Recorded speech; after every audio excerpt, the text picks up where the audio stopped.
Shalom, salam dalam kasih Tuhan kita Yesus Kristus.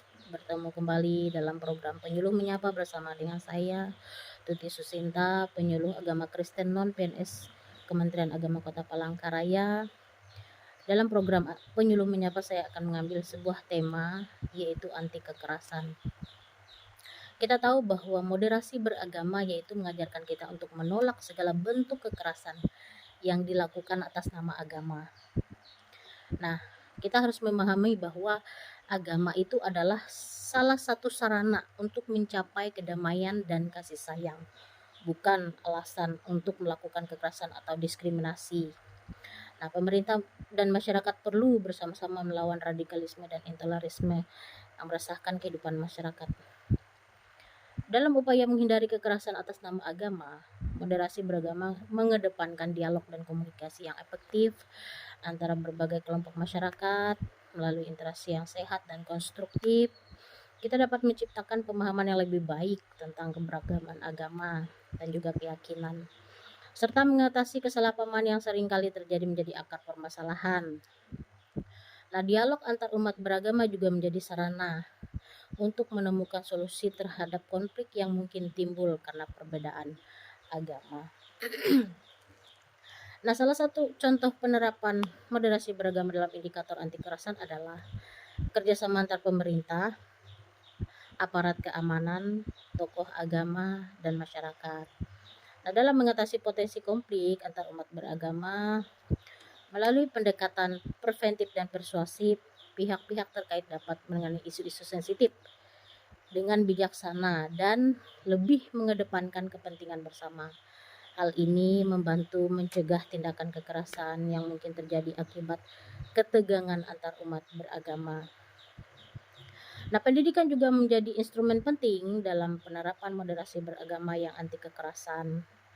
Pendidikan yang inklusif dan mengajarkan nilai-nilai toleransi beragama sejak dini dapat membentuk karakter individu yang cinta damai dan menghargai perbedaan.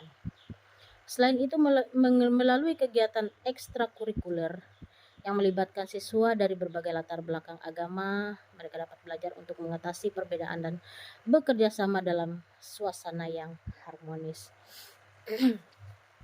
Selain itu, media massa dan teknologi juga memiliki peran penting dalam penerapan moderasi beragama yang anti kekerasan.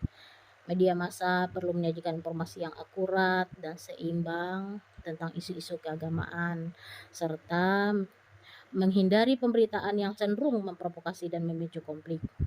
Di sisi lain, penggunaan media sosial dan platform digital harus digunakan dengan bijaksana dan tepat, serta bertanggung jawab, dan menghindari penyebaran ujaran kebencian dan diskriminasi yang dapat memicu kekerasan. Nah, terkait ini, pemerintah sebagai aktor utama harus mengambil langkah tegas terhadap kelompok atau individu yang menggunakan agama sebagai alasan untuk melakukan kekerasan. Penegakan hukum yang tegas dan adil menjadi instrumen penting untuk menjamin keamanan dan ketertiban masyarakat. Dengan mengedepankan moderasi beragama yang anti kekerasan, kita dapat menciptakan lingkungan yang damai dan harmonis bagi seluruh masyarakat untuk hidup bersama dalam keberagaman yang kita miliki. Saudara-saudara yang terkasih dalam Tuhan kita Yesus Kristus, kekerasan atau tindakan diskriminasi itu adalah hal yang sangat bertentangan dan tidak berkenan di hadapan Allah. Oleh karena itu, kita diajarkan untuk melakukan suatu perbuatan yang baik terhadap Allah atau terhadap sesama kita yang intinya berkenan di hadapan Allah. Yang mencerminkan sikap-sikap orang pada umumnya itu yang melakukan sifat karakter yang lebih baik. Apa yang menjadi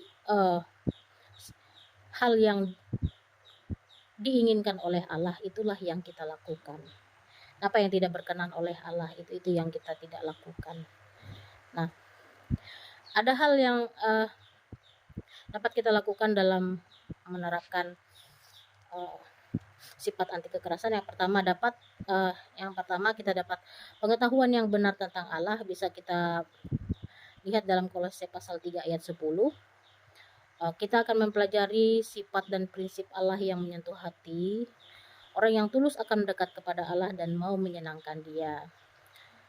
Kemudian yang kedua, dalam hal memilih teman, jangan berteman dengan siapapun yang lekas marah, dan jangan bergaul dengan orang yang kemurkaannya mudah meledak, agar engkau tidak terbiasa dengan jalan-jalannya yang benar-benar menjadi jerat bagi jiwamu.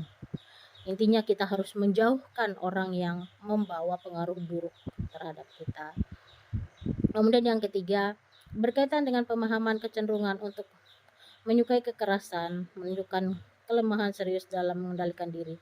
Tapi orang yang suka damai lebih kuat karena sanggup mengendalikan diri. Ia yang lambat marah lebih baik daripada perkasa.